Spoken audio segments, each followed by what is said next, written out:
Pesawat timnas Jepang tiba-tiba putar balik ke bandara usai lepas landas. Ini kronologinya kenapa pesawatnya gagal terbang. Ternyata ada hal yang tak terduga di dalam pesawat yang dinaiki para pemain timnas Jepang. Wah, ada apa ini? Media Jepang tiba-tiba bocorkan kondisi pemain Jepang saat akan menghadapi timnas Indonesia. Ternyata ini kondisi para pemain Jepang. Seharusnya Indonesia bisa menang sih, karena tidak ada sosok ini di timnas Jepang. Pasti para pemain sangat kaget, khawatir dan lainnya. Ini kira-kira kondisi para pemain Jepang ketika tahu pesawatnya ternyata putar balik. Wah, tidak bisa diterima sih ini. Respons PSSI usai timnas Indonesia dijatuhi sanksi FIFA. Ini ternyata hukuman yang diberikan FIFA ke Ahmed Al-Kaf dan Bahrain. Kalian pasti kesal mendengarnya. Saksikan beritanya hingga selesai agar tahu hukuman Bahrain dan Ahmed Al-Kaf.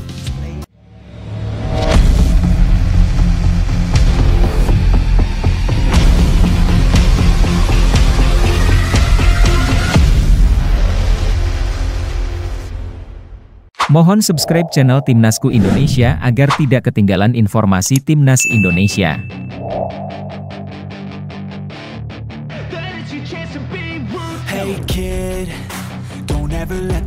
Kronologi pesawat timnas Jepang terpaksa putar balik ke bandara usai lepas landas. Kabar mengejutkan datang dari timnas Jepang yang mengalami insiden tak terduga ketika hendak menuju Indonesia untuk menjalani laga penting di kualifikasi Piala Dunia 2026 zona Asia. Dijadwalkan bertanding melawan timnas Indonesia pada Jumat 15 November 2024 di Stadion Utama Gelora Bung Karno, Jakarta. Tim Samurai Biru seharusnya tiba beberapa hari lebih awal. Namun pesawat yang membawa pemain-pemain Liga Domestik Jepang harus kembali ke Bandara Haneda hanya beberapa waktu setelah lepas landas karena masalah teknis pada peralatan pesawat. Keputusan untuk memutar balik pesawat tersebut diumumkan oleh Asosiasi Sepak Bola Jepang (JFA) yang memastikan keselamatan menjadi prioritas utama. Akibatnya, rombongan timnas Jepang terpaksa turun dari pesawat dan sementara waktu harus menunggu di hotel dekat bandara sebelum diberangkatkan lagi pada malam hari dengan pesawat pengganti. Kejadian ini menyebabkan penundaan sekitar setengah hari dari jadwal semula, yang tentu menjadi tantangan tersendiri bagi Jepang dalam mempersiapkan laga krusial ini. Menurut laporan Chunichi, kejadian serupa ternyata pernah dialami timnas Jepang ketika menghadapi laga tandang sebelumnya. Pada kualifikasi Piala Dunia 2022, pesawat yang membawa para pemain dari Eropa juga mengalami kendala pengisian bahan bakar saat transit di Rusia. Akibat insiden tersebut, Jepang kehilangan waktu persiapan yang sangat berharga dan hanya mendapat 1 hari latihan sebelum pertandingan melawan Vietnam. Dengan pengalaman pahit tersebut, Jepang tentunya berharap hal serupa tidak terjadi lagi. Namun kenyataannya kejadian yang hampir sama terulang kali ini. Di sisi lain, penggemar sepak bola Indonesia menyaksikan kejadian ini dengan berbagai reaksi. Banyak yang mengomentari tentang betapa pentingnya persiapan yang matang untuk laga internasional. Mereka berharap agar timnas Indonesia bisa lebih teliti dalam mengatur perjalanan dan transportasi, terutama saat menghadapi lawan di level kualifikasi dunia. Masalah teknis pada pesawat adalah hal yang sangat serius dan bisa mempengaruhi performa tim dalam pertandingan. Semoga PSSI dapat memetik pelajaran dari kejadian ini dan memastikan tidak ada insiden serupa yang mengganggu persiapan timnas Garuda saat mereka bertanding di luar negeri. Selain faktor keselamatan, penundaan yang dialami Jepang ini bisa berdampak pada stamina dan kondisi fisik pemain. Sebagai informasi, timnas Jepang sebenarnya juga mengirimkan beberapa pemainnya yang berkarir di Eropa langsung dari negara asal klub mereka. Dengan jadwal yang cukup padat dan perjalanan panjang, penundaan ini tentu bukan hal yang ideal bagi persiapan mereka di lapangan. Bahkan untuk memberikan waktu istirahat yang cukup bagi pemain, PSSI dan JFA sepakat menunda jadwal pertandingan 1 hari. Para pendukung kedua negara berharap situasi ini tidak menurunkan kualitas pertandingan yang akan tersaji di Gelora Bung Karno. Sebaliknya, mereka ingin melihat persaingan sengit dan sportif antara dua tim nasional dengan performa terbaiknya. Bagi penggemar Indonesia, ini menjadi kesempatan untuk melihat timnas Garuda bersaing melawan Jepang yang dikenal kuat di level Asia. Dukungan penuh dari para supporter di stadion bisa memberikan energi ekstra bagi timnas Indonesia untuk memberikan perlawanan sengit. Kejadian ini menyoroti betapa pentingnya perencanaan yang matang dalam perjalanan internasional bagi tim sepak bola. Mungkin banyak yang ingin berbagi pandangan mereka tentang bagaimana PSSI dan JFA bisa memperbaiki aspek-aspek ini di masa depan. Mari kita jadikan kejadian ini sebagai pelajaran bersama agar timnas Indonesia terhindar dari insiden serupa dan dapat menjalani laga-laga penting tanpa hambatan. Bagi Anda yang punya pendapat, apakah ada ide agar perjalanan timnas Indonesia bisa lebih lancar dan persiapan tim semakin maksimal? Silakan tinggalkan komentar di bawah.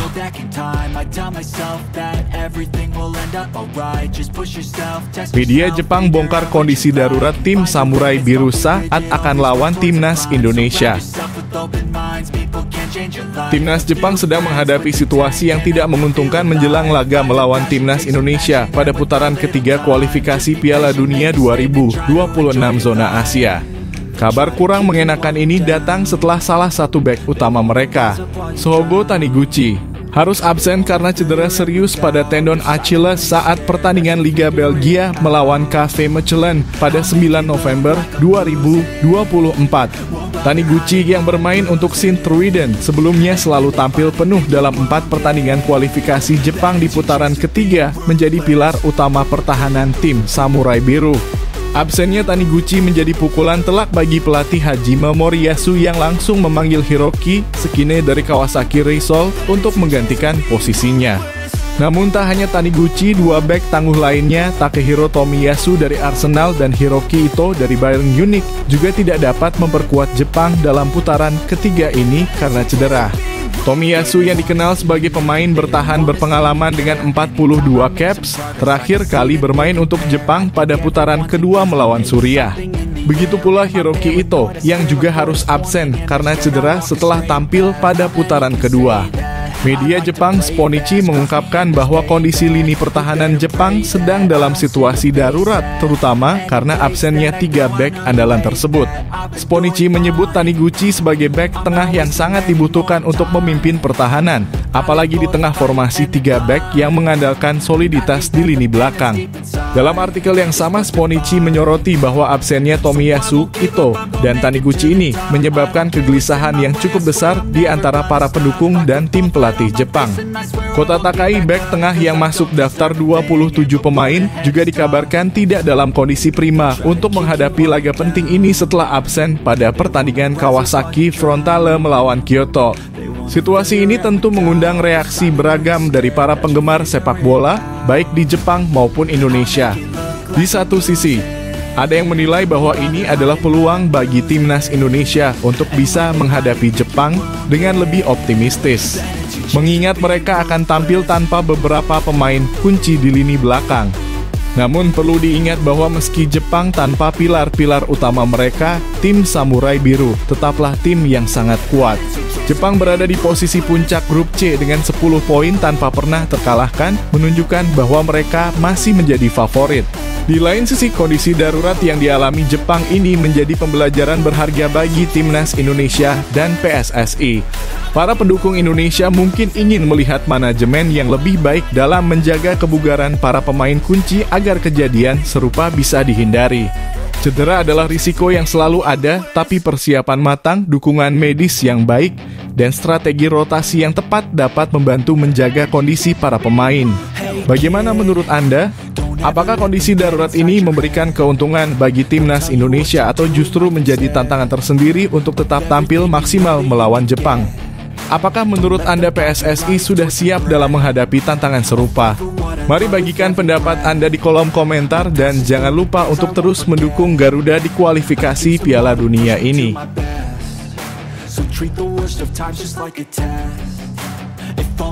Kondisi pemain Jepang saat tahu pesawatnya putar balik. Timnas Jepang baru saja menghadapi kejadian tak terduga yang mengakibatkan penundaan perjalanan mereka menuju Indonesia untuk laga kualifikasi Piala Dunia 2026 zona Asia. Para pemain yang sudah siap berangkat dari Bandara Haneda pada Minggu pagi waktu setempat terpaksa harus menelan kekecewaan setelah pesawat mereka tiba-tiba mengalami masalah teknis dan harus berputar balik kembali ke bandara sesaat setelah lepas landas. Meskipun belum ada informasi resmi yang disampaikan oleh Asosiasi Sepak Bola Jepang JFA atau pihak terkait tentang detail penyebab putar baliknya pesawat tersebut, rumor mengenai adanya masalah pada peralatan pesawat menjadi spekulasi yang beredar. Kondisi ini jelas menjadi pengalaman tak menyenangkan bagi para pemain dan staf pelatih tim Samurai Biru yang tengah fokus mempersiapkan diri menghadapi Timnas Indonesia. Situasi pesawat yang mendadak berbalik arah tentu menimbulkan berbagai perasaan yang campur aduk di kalangan penumpang, tidak terkecuali para pemain yang tengah dalam perjalanan penting. Bayangkan saja ketika semua persiapan sudah dilakukan, semangat bertanding sedang tinggi, dan waktu keberangkatan sudah sesuai jadwal, tiba-tiba mereka harus kembali ke titik awal karena alasan keselamatan. Hal ini tentu mengecewakan, apalagi jika perjalanan harus tertunda cukup lama. Jika kita berada di posisi mereka, pasti ada perasaan gelisah dan bingung. Terlintas di pikiran tentang keamanan, ketidaknyamanan, dan bahkan rasa penasaran akan kendala apa yang sebenarnya terjadi. Para pemain tentu sudah siap secara fisik dan mental untuk bertanding di tanah Indonesia. Namun kenyataan ini membuat mereka harus kembali menunggu di bandara atau kembali ke hotel untuk waktu yang belum bisa dipastikan. Penundaan keberangkatan akibat putar balik ini tentu bisa berdampak pada persiapan fisik dan mental para pemain. Waktu istirahat dan latihan yang terpaksa dikorbankan demi menunggu penerbangan pengganti bisa memengaruhi performa mereka di lapangan. Bagi para pendukung Timnas Jepang, kabar ini mungkin juga menimbulkan kekhawatiran tersendiri. Dengan laga penting yang sudah di depan mata, para penggemar berharap tidak ada kendala lebih lanjut yang akan mengganggu tim kesayangan mereka. Namun di sisi lain, beberapa penggemar Timnas Indonesia mungkin melihat ini sebagai sedikit keberuntungan bagi Garuda. Jika Timnas Jepang terpaksa tiba lebih lambat dari jadwal awal, persiapan mereka di Indonesia mungkin tidak bisa maksimal. Hal ini bisa menjadi keuntungan kecil bagi Indonesia yang bermain sebagai tuan rumah. Bagaimana menurut Anda? Apakah putar balik pesawat ini akan memengaruhi performa Timnas Jepang? Atau justru mereka akan tetap tampil maksimal meski menghadapi keterlambatan ini? Atau mungkin ini saat yang tepat bagi Timnas Indonesia untuk memanfaatkan kondisi lawan yang tidak sepenuhnya prima? Berikan pendapat Anda di kolom komentar. Apakah kejadian serupa pernah Anda alami dan bagaimana perasaan Anda saat itu? Apakah rasa khawatir dan ketidakpastian juga menghantui pikiran Anda seperti yang mungkin dirasakan para pemain Jepang? Mari berbagi cerita dan dukungan untuk tim kesayangan kita.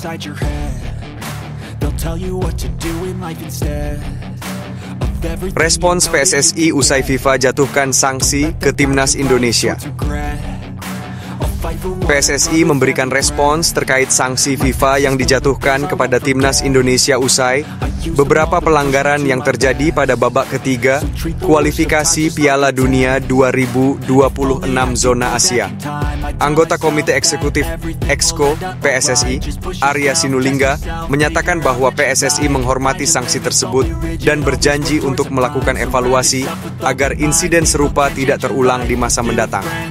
Arya menyebutkan bahwa salah satu poin yang menjadi perhatian PSSI adalah pelanggaran berupa keterlambatan kick-off yang sempat terjadi saat laga melawan Australia di Stadion Utama Gelora Bung Karno dan saat melawan Cina. Namun, tanggapan ini masih menyisakan banyak pertanyaan dan ketidakpuasan dari para supporter. Banyak yang merasa bahwa sanksi yang dijatuhkan kepada Indonesia tidak adil, terutama karena FIFA dianggap kurang tegas dalam menangani pelanggaran serupa yang dilakukan oleh tim lawan.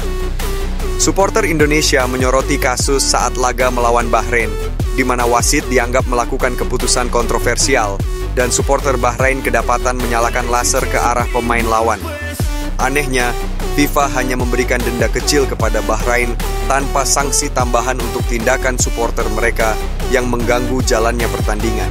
Seperti yang diketahui, FIFA menjatuhkan beberapa denda kepada Indonesia, termasuk denda sebesar 10.000 Swiss franc atau sekitar 179 juta rupiah untuk keterlambatan kick-off saat melawan China. Selain itu, manajer timnas Indonesia Sumarji dan asisten pelatih Kim Jong Jin juga dijatuhi sanksi larangan mendampingi tim dalam beberapa laga akibat protes keras mereka terhadap keputusan wasit saat pertandingan melawan Bahrain. Ketidakpuasan juga timbul karena tindakan wasit asal Oman, Ahmed Al-Kaf, saat memimpin pertandingan melawan Bahrain. Wasit tersebut dianggap berpihak dan bahkan terlambat meniup peluit tanda akhir pertandingan, yang pada akhirnya memberi kesempatan bagi Bahrain untuk menyamakan kedudukan di menit-menit krusial. Menariknya, tidak ada investigasi lebih lanjut atau tindakan disipliner yang dijatuhkan kepada wasit tersebut oleh FIFA. Dalam situasi ini, banyak pendukung timnas Indonesia yang mempertanyakan integritas FIFA dan keadilan dalam menjatuhkan sanksi. Mereka merasa bahwa keputusan-keputusan kontroversial dan sanksi yang dijatuhkan terlihat berat sebelah, seolah-olah Indonesia diperlakukan berbeda dibandingkan tim-tim lain. Kekecewaan juga muncul karena para penggemar merasa PSSI kurang memperjuangkan hak-hak timnas Indonesia dalam menghadapi keputusan-keputusan tersebut. Situasi ini membuat para supporter semakin khawatir akan kondisi timnas Indonesia yang tampaknya harus berjuang tidak hanya di lapangan, tetapi juga menghadapi kebijakan yang dirasa tidak menguntungkan. Di media sosial, banyak pendukung mengungkapkan harapan agar PSSI bisa bersikap lebih tegas dalam memperjuangkan hak-hak Indonesia di kancah internasional. Bagaimana pendapat Anda tentang sanksi FIFA ini? Apakah Anda merasa FIFA bertindak adil terhadap timnas Indonesia? Atau Anda melihat ada keberpihakan yang merugikan tim kita? Mari bagikan pendapat Anda di kolom komentar. Apakah keputusan ini akan memengaruhi semangat Anda dalam mendukung timnas Indonesia ke depannya? Kami ingin mendengar suara Anda. Impian tinggi striker timnas Indonesia. Siapa yang tak kenal Ragnar Oratmangoen? Pemain naturalisasi ini kini menjadi salah satu harapan besar bagi timnas Indonesia yang tengah berjuang keras di bawah asuhan pelatih Shin Tae-yong untuk meraih prestasi di tingkat internasional. Dengan kemampuan bermain sebagai pemain sayap atau gelandang serang, Ragnar datang dengan semangat tinggi dan impian besar yang kini mencuri perhatian banyak penggemar sepak bola di tanah air. Dalam wawancara terbaru di kanal YouTube Cafe Feriday, Ragnar dengan penuh keyakinan mengungkapkan ambisinya yang tinggi bersama timnas Indonesia. Piala Dunia. Saya akan melakukan segalanya untuk pergi ke Piala Dunia pastinya. Jadi ini mimpi besar, ucap Ragnar dengan semangat yang menggelora. Tak hanya itu, Ragnar juga menargetkan impian lainnya yang tak kalah prestisius. Bermain di Liga Champions bersama klubnya suatu hari nanti. Dan juga untuk bermain di Liga Champions di suatu hari nanti. Itu akan menjadi mimpi besar, tambahnya. Ambisi Ragnar ini sejalan dengan harapan jutaan pendukung timnas Indonesia yang ingin melihat skuad Garuda tampil di panggung Piala Dunia. Meski perjalanan menuju impian tersebut tidak mudah, Ragnar menunjukkan tekad yang kuat untuk membawa timnas Indonesia lebih dekat dengan mimpi besar itu. Saat ini, Indonesia sedang berjuang di babak ketiga kualifikasi Piala Dunia 2026 zona Asia, bersaing dalam grup C yang diisi oleh lawan-lawan berat seperti Jepang, Arab Saudi, Australia, Bahrain, dan Cina. Tentu saja, ini merupakan tantangan yang tidak ringan, tetapi dengan kehadiran pemain berbakat seperti Ragnar, harapan itu tetap hidup. Ragnar Oratmangoen memang layak dijadikan inspirasi. Bukan hanya karena keahliannya di lapangan, tetapi juga karena mentalitasnya yang pantang menyerah dan dedikasi untuk mencapai level tertinggi dalam karier sepak bolanya. Meski baru beberapa waktu bergabung dengan timnas, Ragnar sudah menunjukkan bahwa ia tidak hanya ingin menjadi bagian dari tim, tetapi juga ingin membawa perubahan nyata dan prestasi yang membanggakan bagi Indonesia. Semangat Ragnar ini juga diharapkan dapat menular kepada para pemain muda Indonesia lainnya yang bermimpi untuk tampil di panggung dunia. Mari kita dukung Ragnar Oratmangoen dalam perjalanannya bersama Timnas Indonesia menuju impian besar mereka. Bagaimana menurut kalian? Apakah Ragnar Oratmangoen akan mampu membawa Timnas Indonesia melangkah lebih jauh di kualifikasi Piala Dunia? Apa kalian juga punya impian yang sama untuk melihat Indonesia bermain di Piala Dunia? Yuk, sampaikan dukungan dan harapan kalian untuk Ragnar dan skuad Garuda di kolom komentar.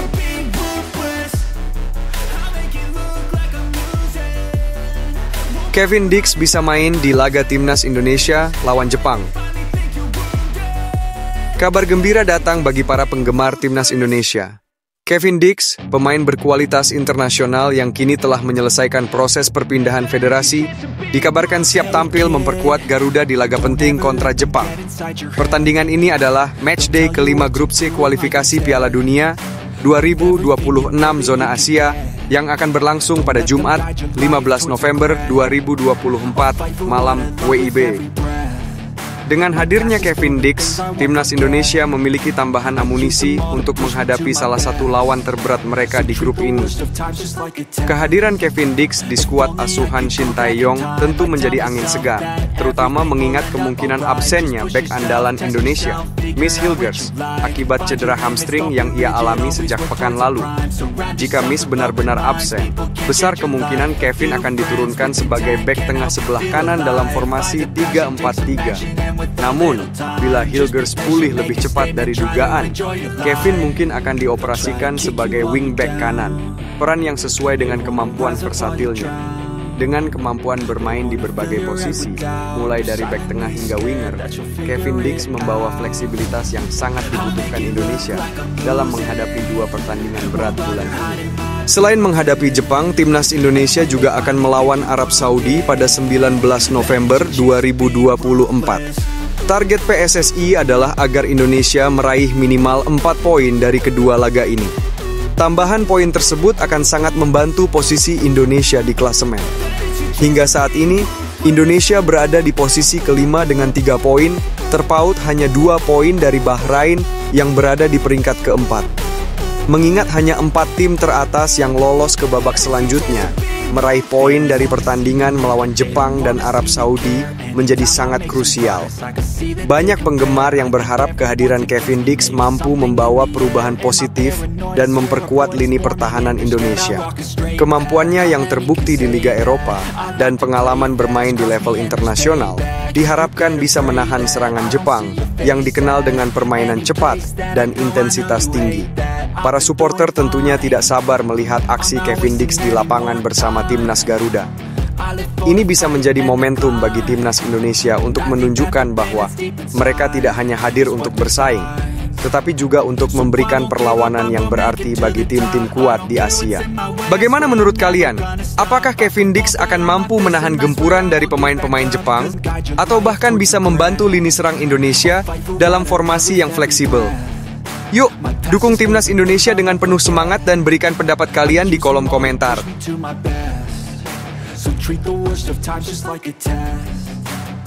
Erick Thohir akui Timnas Indonesia dapat sponsor sebanyak 400 miliar. Ketua Umum PSSI, Erick Thohir, baru-baru ini mengungkapkan bahwa Timnas Indonesia berhasil meraih dukungan sponsor yang sangat besar hingga mendekati angka 400 miliar rupiah. Pencapaian ini tentu mengundang perhatian, tidak hanya dari penggemar sepak bola, tetapi juga masyarakat umum yang menaruh harapan besar pada perkembangan sepak bola nasional. Dalam pernyataannya, Erick menyebut bahwa dana tersebut mengalir dari berbagai sponsor, baik dari perusahaan badan usaha milik negara maupun swasta, yang sama-sama memiliki kepedulian tinggi terhadap perkembangan Timnas Indonesia. Dana fantastis ini tidak hanya dikhususkan untuk tim senior saja, tetapi juga untuk pembinaan Timnas di semua level, mulai dari tim junior hingga Timnas wanita. Erick Thohir juga menyatakan bahwa PSSI akan mengelola dana ini dengan baik dan transparan untuk memastikan manfaatnya dapat dirasakan oleh seluruh lapisan Timnas dan menciptakan kualitas sepak bola yang lebih baik di masa mendatang. Jumlah ini luar biasa. dan PSSI bekerja keras untuk menjaga kepercayaan dari semua pihak. Kami tidak hanya menjaga profesionalitas, tetapi juga ingin membuat para pendukung merasa bahwa sepak bola Indonesia sedang bergerak ke arah yang benar, kata Erick. Dengan adanya sponsor dari berbagai bidang, mulai dari produk susu, air mineral, hingga perusahaan keuangan, PSSI berhasil menciptakan sinergi yang kuat dengan berbagai sektor bisnis di Indonesia. Tak hanya itu, Erick juga menambahkan bahwa dukungan pemerintah menjadi salah satu faktor utama dalam mewujudkan target-target besar, seperti lolos ke Piala Dunia 2026 untuk timnas senior dan menyiapkan timnas U20 serta U17 untuk ajang Piala Dunia di kategori usia mereka masing-masing. Ia juga menekankan bahwa kesuksesan ini baru langkah awal dan bahwa PSSI akan terus bekerja keras untuk mempertahankan momentum serta memenuhi ekspektasi yang begitu tinggi dari masyarakat. Kabar ini tentunya membawa semangat baru bagi pecinta sepak bola Indonesia. Apakah dana besar ini akan membantu timnas mencapai target-targetnya, seperti lolos ke Piala Dunia? Apakah kepercayaan besar dari sponsor ini akan membuat timnas Indonesia semakin profesional dan siap bersaing di kancah internasional? Bagaimana menurut kalian? Apakah ini langkah yang akan membuat sepak bola Indonesia bangkit dan bersaing dengan negara-negara besar lainnya? Mari kita beri dukungan penuh untuk timnas kita dan bagikan pendapat kalian di kolom komentar. Apakah dengan dukungan sebesar ini, target ke Piala Dunia bisa tercapai?